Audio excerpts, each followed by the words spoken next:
Podcasts, the final frontier. These are the voyages of the podcast. There are 4 lights! Its 5-year mission to explore strange, familiar worlds, to seek out new listeners and new civilizations, to boldly go where most nerds have gone before.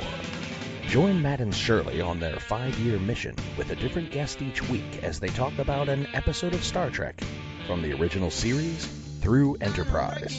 They'll cover every episode, eventually. Hi everybody, and welcome back to There Are 4 Lights. I'm Matt, and I'm here with Shirley. Hello. And this week we've got a special guest from Obsessive Viewer. It's Matt Hurt. Hey guys. Hi, Matt. Oh, hey Matt, by the way, I forgot to tell you, this is the part where you're going to plug your show if you wanted to do that. Okay. Okay, right now? Yeah, absolutely. All right, cool. Well, the Obsessive Viewer is a weekly movie and TV podcast where we cover a specific topic, be it genre, trope, movie, or show, every episode, and you can find that anywhere you can find podcasts, and our back catalog is at ovpodcast.com, and there's a companion blog that can be found at obsessiveviewer.com. So last year you did Summer of Sandler. Yes. And This year, are we going to get Summer of Samuel L. Jackson? Well, that would be daunting. But no, unfortunately not. I really wanted to do a Michael Mann retrospective from director Michael Mann in the fall, specifically so it could be the Fall of Man. But I couldn't really get the guys on board for that. Oh, whatever. That would have been awesome. Sticks in the mud. Right?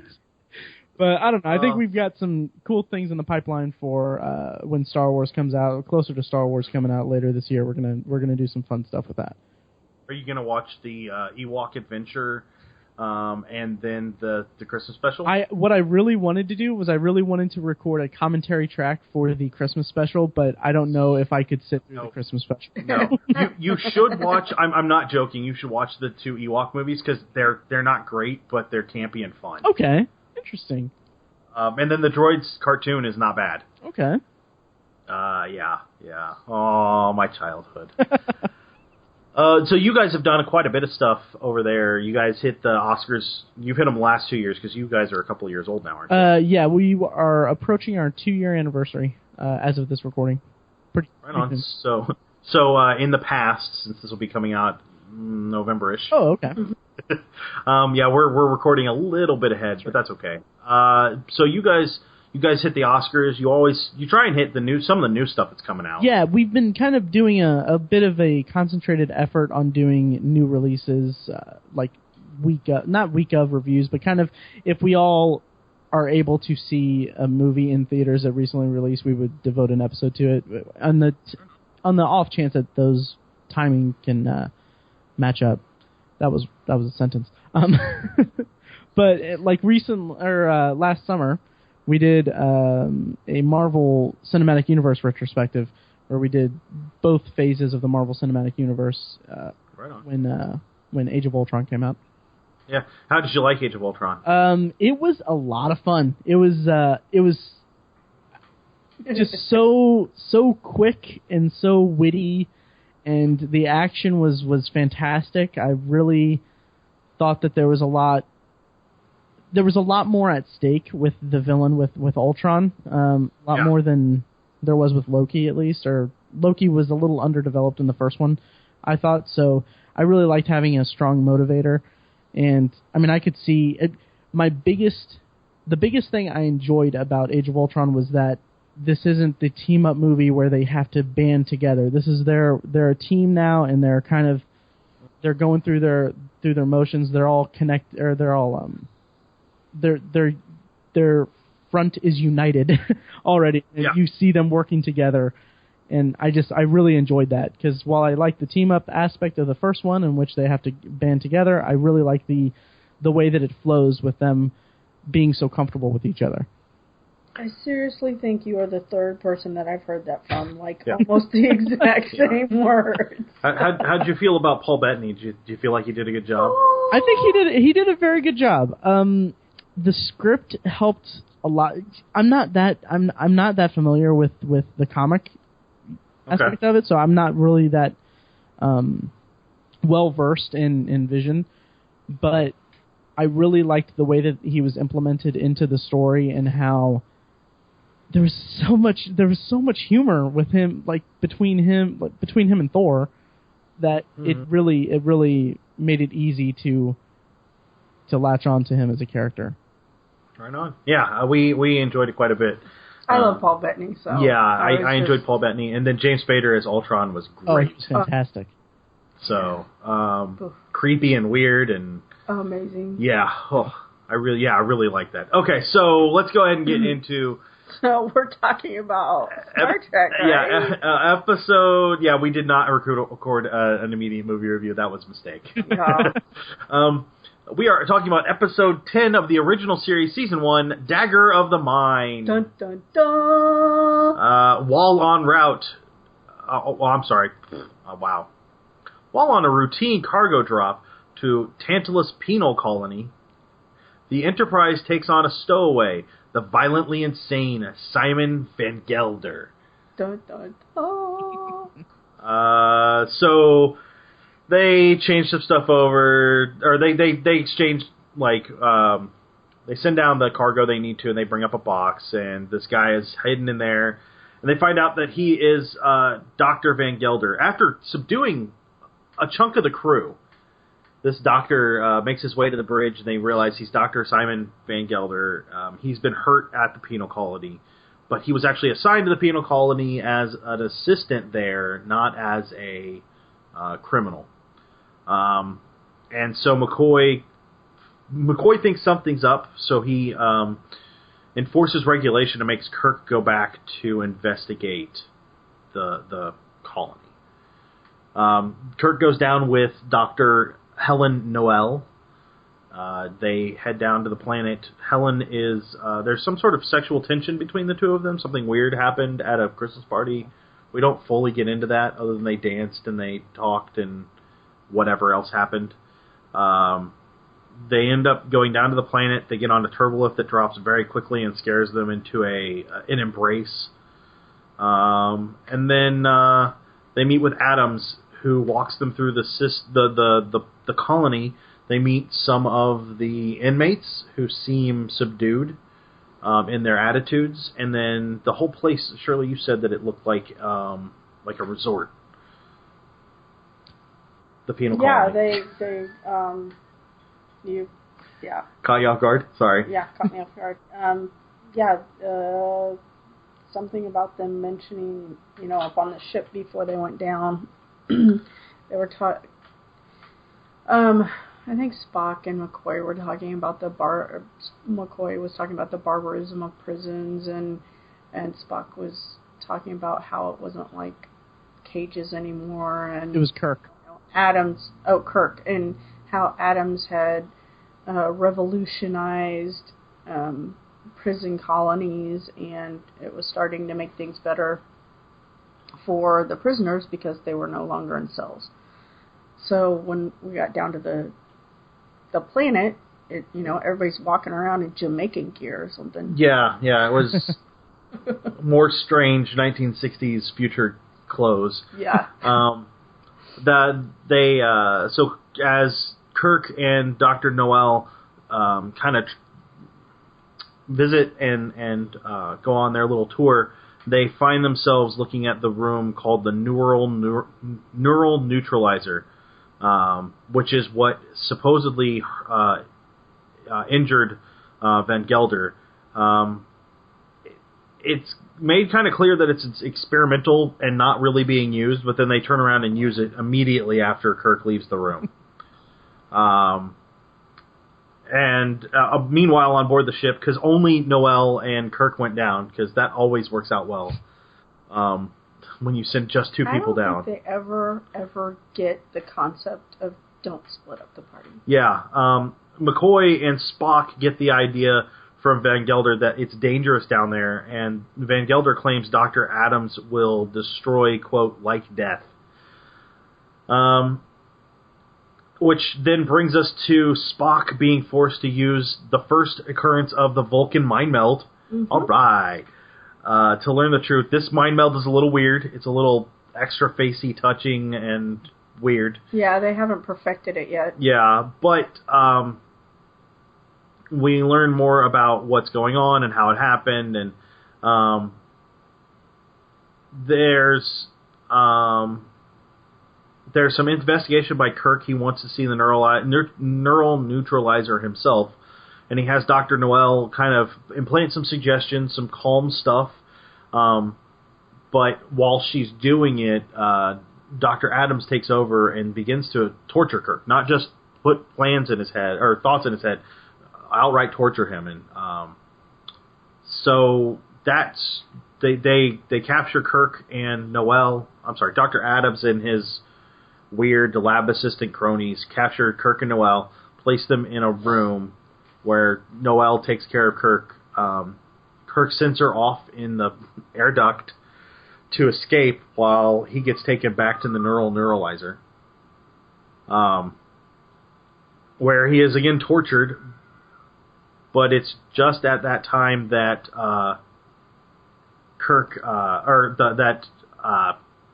Noel shuts off the power, and the neuralizer shuts off, and Dr. Adams and one of his cronies come in to fight him. Kirk subdues both of them and runs away. The crony gets up and goes after him, but Dr. Adams finally wakes up just as the power comes back on. In that time, Noel has been fighting and trying to shut off the power to get people down. She ends up pushing one of the cronies into the high voltage area, and he gets fried. And then Spock beams down, shuts off the security grid, and turns the power back on. And that's when Dr. Adams gets hit by the neural neutralizer. I want to say neural neuralizer. Neural neutralizer. But nobody's in there controlling it, so it's just emptying his mind and running it for suggestion. It takes them some time to get back up there, and he's left as a husk. He's dead because his mind was left so blank that he died of loneliness. That's what they say. They beam back up. Not a big deal. They talk about dismantling and destroying the neuralizer, or the neutralizer. Dr. Van Gelder is cured, and then, the Enterprise heads out. Does that sound about right, guys? Yeah. Happily ever after. Happily ever. End of episode. Actually, it kind of is the end of the episode. So, that's the plot. For better or worse, that is definitely it. Anything you guys want to add for the plot that I might have missed? No, not for the plot. That pretty much covered it. Right on. So we have a couple of notable guest stars. We have James Gregory, who played Dr. Tristan Adams. Morgan Woodward played Dr. Simon Van Gelder, and Mariana Hill played Lieutenant Helen Noel. There were some other guest stars, but none of them were super notable. Right. Yeah, most of them don't have long acting anything. But James Gregory played quite a few roles across a bunch of different stuff. He was on MASH for an episode. He was in Columbo, the TV movie. He was in The Fugitive for an episode. I mean, he did a bit here and there. Nothing huge, but he was a working actor. I'm sorry. Did you want to read that? No, it's fine. Oh, okay, good. Totally messed that one up. And Morgan Woodward was in Gunsmoke as a reoccurring character, or as reoccurring characters. Wagon Train, Kung Fu, Logan's Run, a little bit of every Hill Street Blues. There you go. Wow. He was even in Planet of the Apes and X-Files. Really? Who was he in Planet of the Apes? It doesn't say. That would be helpful, wouldn't it? Oh, you know what? That's the Planet of the Apes TV series. Oh, okay. I never got around to that. Yeah, no, you're not missing much. He was in, a few hit movies like Cool Hand Luke, and, that would be the one that sticks out. Gunsmoke to the Last Man, which is a TV movie from 1992. Oh, wow. It's got to be good, right? And then Mariana Hill was the lieutenant. She has been in some stuff too. A little bit of TV, not a whole lot more. She was in Godfather Part 2, but it doesn't say what who she was. So, yeah, there's a little bit of everything. What did you guys feel about the acting from those three stars? If you don't mind, the middle one, I can't. What was the Morgan Woodward? Yeah, I thought he hammed it up a bit. Yeah, I mean, it's Star Trek. I mean, that's not really very strong guest roles. Like, it's not known for that. But this one in particular, I felt like he was a little bit over the top, just slightly, but it was an enjoyable over the top. Yeah, there was. He was as over the top as Kirk usually is. Sure. So at least he was fitting the genre and the acting of the people around him. What do you think, sweetie? Did you see anything notable from the three guest stars? I mean, not really anything that doesn't kind of fit the typical Star Trek scene, Okay. Star Trek episodes. I felt like Marion Helen. What's her name? Mariana Hill. I felt like her character definitely had a stronger role than some of the past women side characters, like not main characters, have had in the past, which, was kind of awesome. She almost seemed to, felt like she almost seemed to take the lead a few times there. She definitely acted as a foil for Kirk, especially when they first got on the transporter pad to go down. And her delivery and her presence on screen was like she very much sold the part and sold the script, the parts that she had. Yeah. So I felt it like her role's very believable. Absolutely. Yeah. All right. Any other thoughts? There's a bit of trivia about her role, but I don't know if that's... Go for it. Okay, well, the part... This is according to IMDb trivia for the episode. The part of Helen Noel was originally written for Janice Rand. However, the producers wanted to avoid showing Kirk becoming involved with her, and Grace Lee Whitney was already on the verge of leaving the show due to personal problems on the set. In any event, from a dramatic point of view, it made more sense for a trained psychotherapist rather than a yeoman to accompany Kirk to the Tantalus rehabilitation colony. And I think it worked well to have what you're so used to having just throwaway kind of crew member right backstory. Right. Yeah. And maybe that's why she sold it so well, because like in that part it wasn't just it just wasn't a throwaway character, a throwaway part. I mean, I don't know, I didn't read anything about seeing her in any upcoming episodes or her coming back, but she played a very, very strong role, and having her be that kind of skill mastery there with Kirk, it made a lot more sense than if Yeoman Rand had gone down with him. Mm-hmm, mm-hmm. So there were no strange races. We're kind of striking out on strange races lately. I'm not sure if it's just later in the episodes we get to see them. Yeah. I think all in all, like, everybody was acting strange. So strange humans. Strange humans. Let's go with that. Yeah, weird humans. I will add, since we don't have any strange races, I will add that I can't pronounce his name, and I shut the book. So Shimon? The writer of the episode,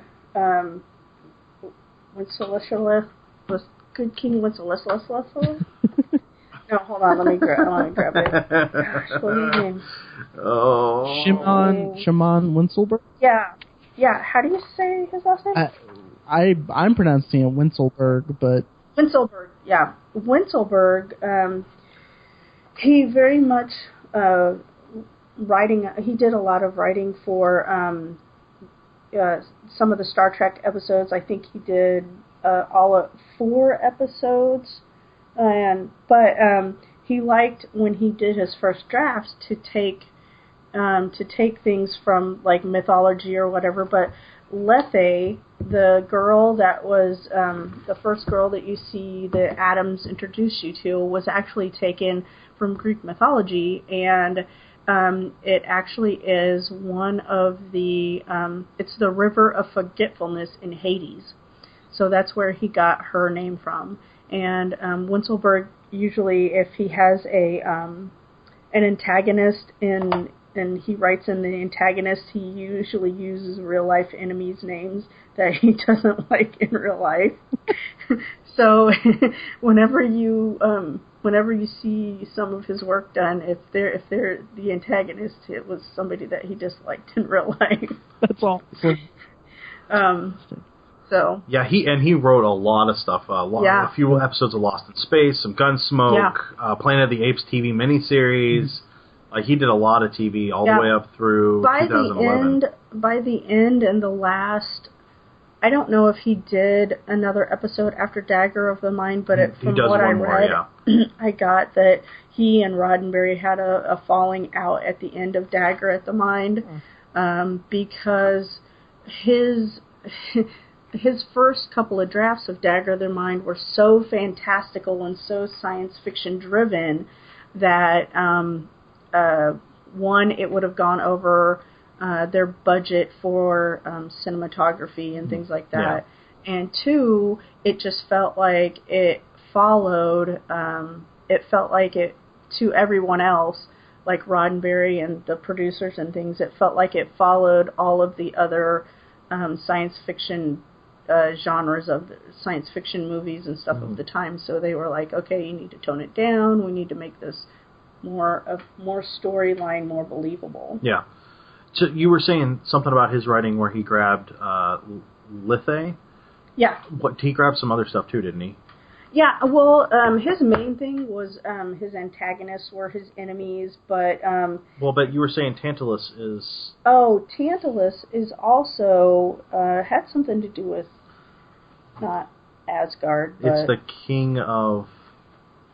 Oh, Dagger the Mind was actually named from Macbeth's... from Shakespeare's Macbeth, because in a part, Macbeth thinks he has a dagger, but he really doesn't, and he's like, what is this? Is this fake? Is this real?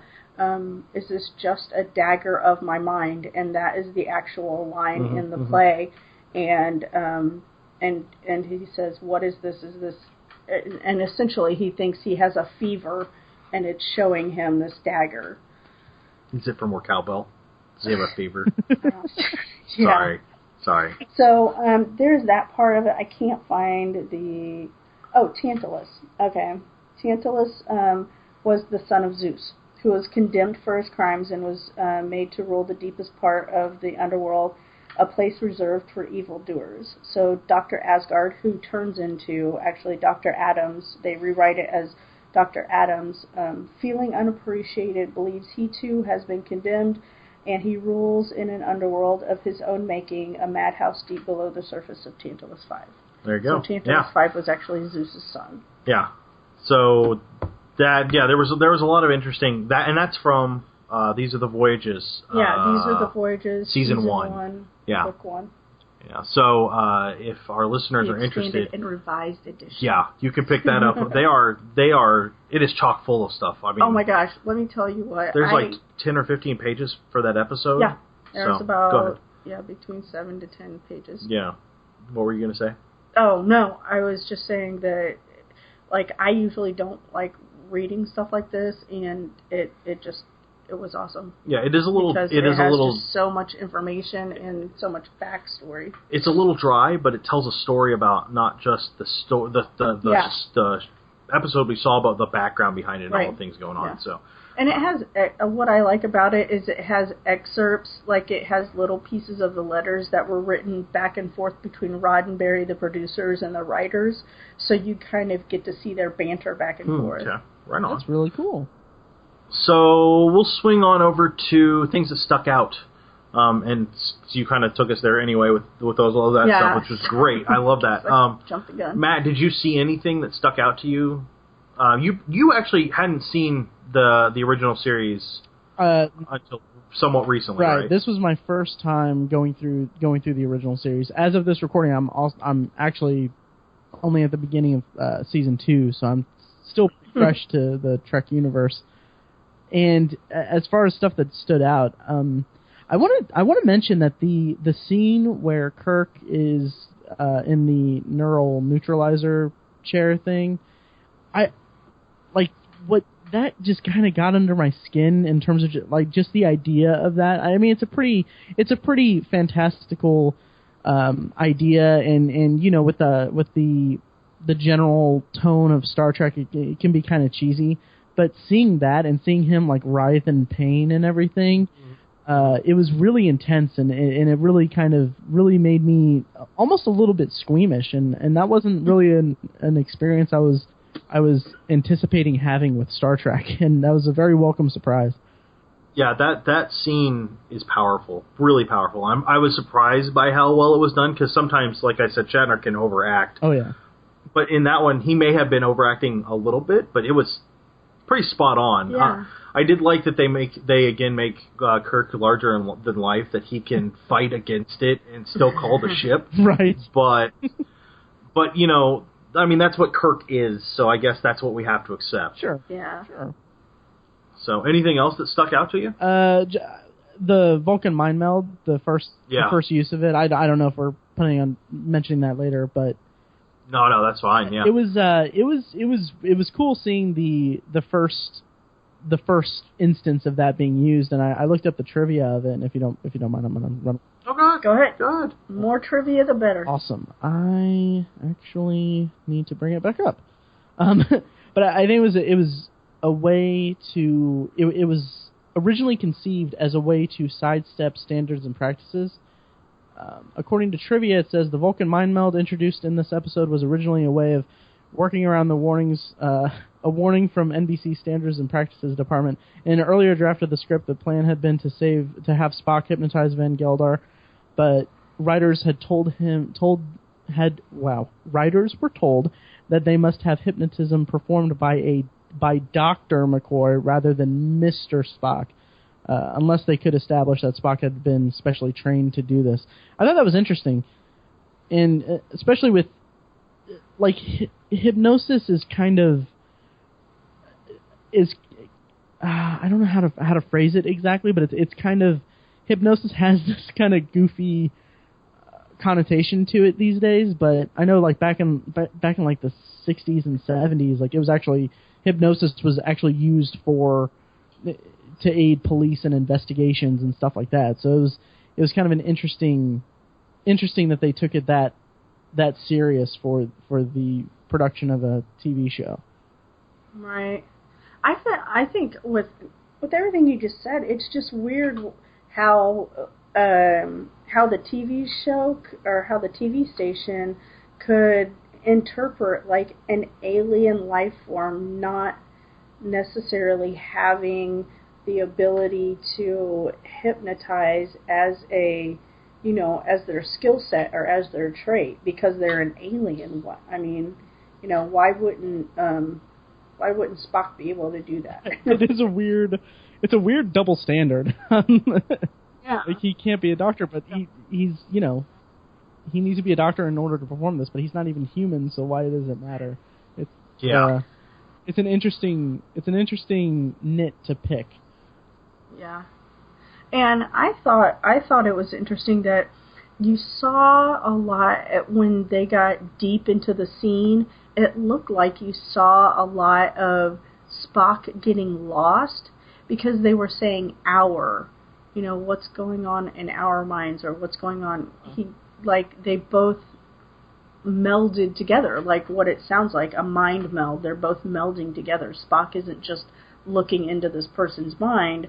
They're melded together, and he looked like he had some anguish and emotion and loss on his face at times during that whole scene or episode. because didn't they flash back and forth a couple times? Or was that just one scene by itself? I think it was just the one scene by itself. One scene by itself. Yeah.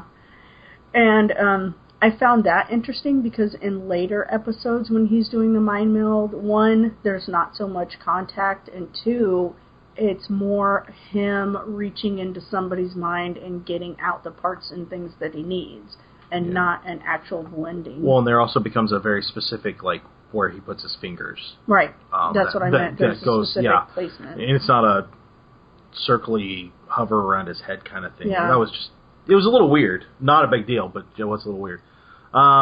I did notice that they referenced a Christmas party, which is one of the few times that an actual holiday is referenced, other than Captain Picard Day, which is a serious holiday and very important. You know what?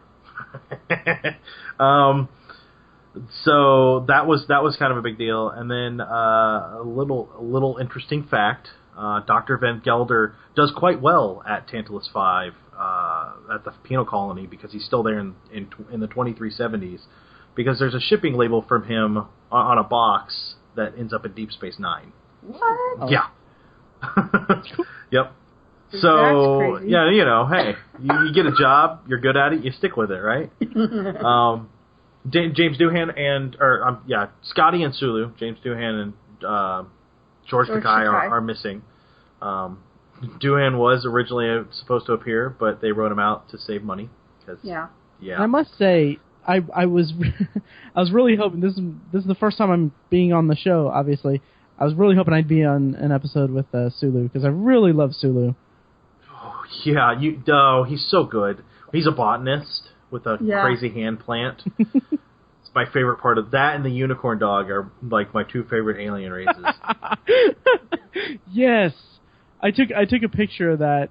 And I think I posted it on Facebook. Like, this is either the best, like, minimalist set decoration kind of thing I've ever seen in a TV show. Because it's just a dog with a horn.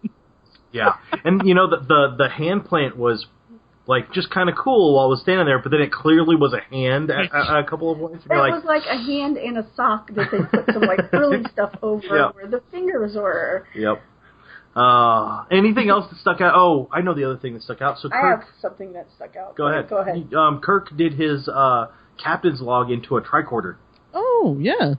Huh. Oh, yeah. Yeah, thought that was a little weird. That is I don't think they know what those things do yet. You know what? And this is probably going to date me. No, it's just going to date my dad. Okay, I'm going to be all right. Go ahead.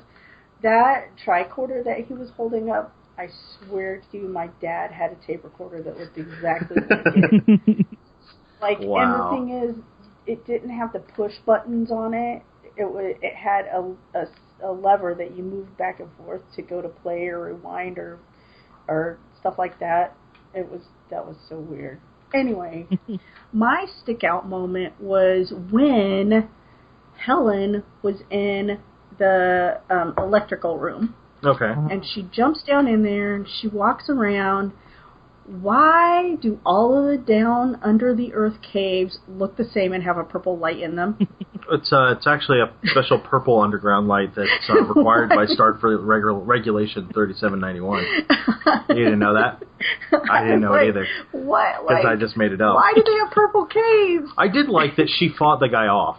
Like, yes. Like, I know, like, today by today's standards, that's not a big deal, but in 1966, that was probably a big triumph to show that women aren't going to be just... To be strong. Yeah, they aren't going to just be the damsel in distress like Yeoman Rand has been a couple of times, but she still has shown some strength and character. Yeah. And then this one, she literally kicks the dude to death.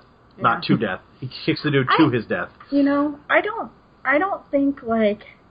I think you feel like women actresses have come in, or women characters and roles have come very far, but I feel like they really haven't, because, I mean, just, like, for me, the roles in the Avengers is starting to bring out the actual stronger women roles for I think, for everyone, to see that, you know, it worked.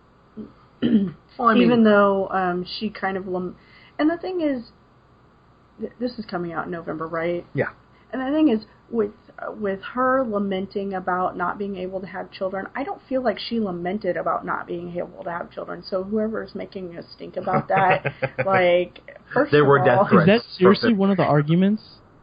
Joss Whedon has quit Twitter because he received death threats about... Because of that scene? Because of that scene, which I thought was... She was lamenting what she went through and what they took from her. And that it wasn't even an option. Yeah. And the point.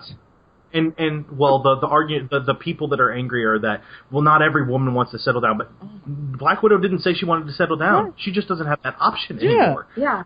Like that's not something she can do, and she was exposing herself and making herself vulnerable to the Hulk, to Bruce Banner. They were entrusting secrets to each other. I felt like that was a bonding moment. It was so touching. I didn't feel that like that was a weakening moment. No. For it felt like anyway. A strengthening moment for me, but whatever. You know what? But this is a whole different I digress. episode because I could seriously go on forever because, I mean, biologically, that's what women are made for, to procreate. To have children. Men can't have children. Women do. Yeah. So, I mean, that biological thing is there. So you can't, like, it's part of a woman's identity, even if she chooses not to have children. Yeah. I guess that's what I was saying. I was like, it's part of a woman's identity, even if she chooses not to do it. So, anyway.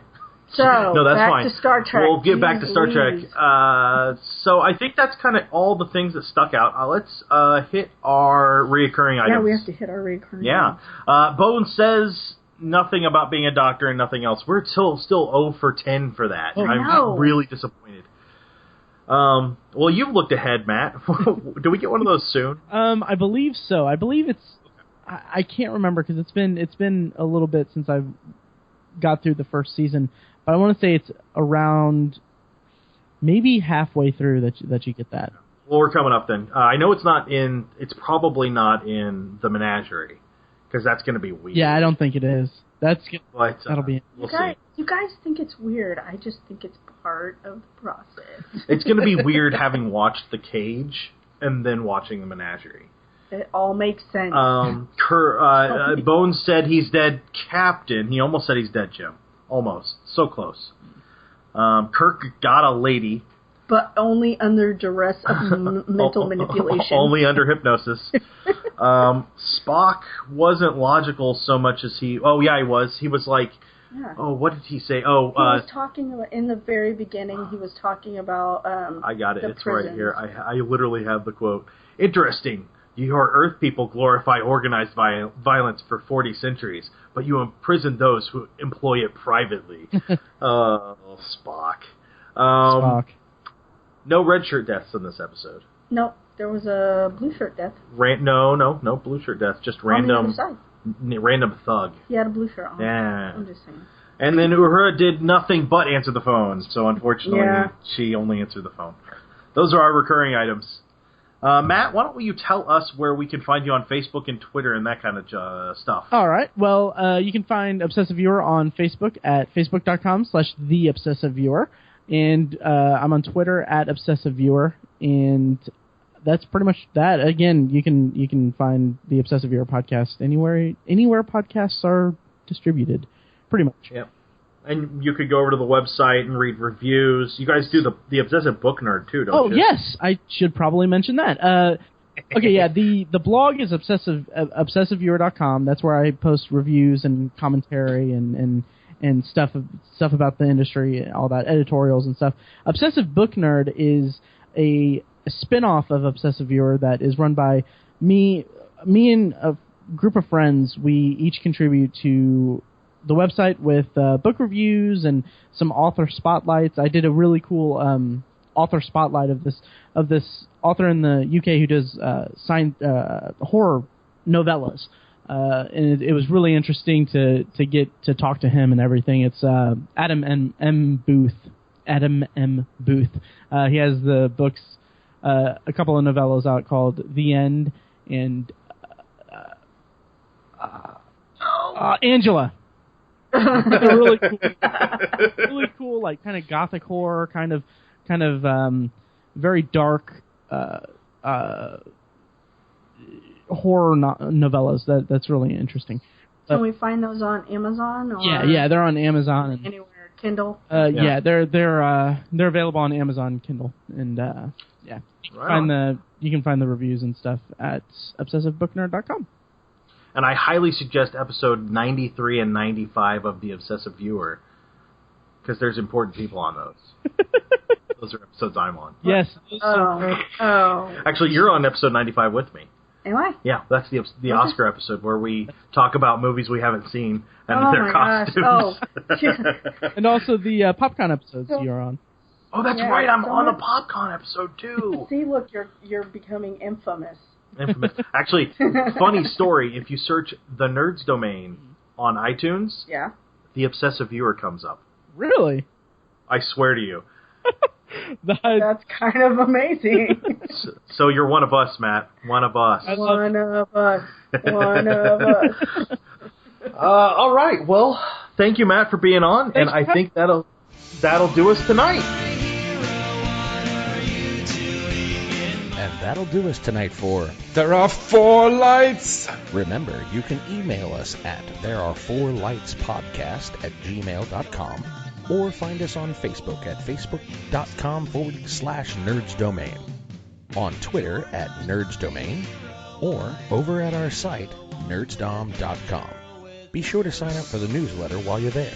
You can head over to iTunes and give us a 5-star rating. A big thanks to 5 Year Mission for their music. You can find them at 5yearmission.net. Don't forget you can support us at patreon.com/nerdsdomain. And check out our shirts at /loot.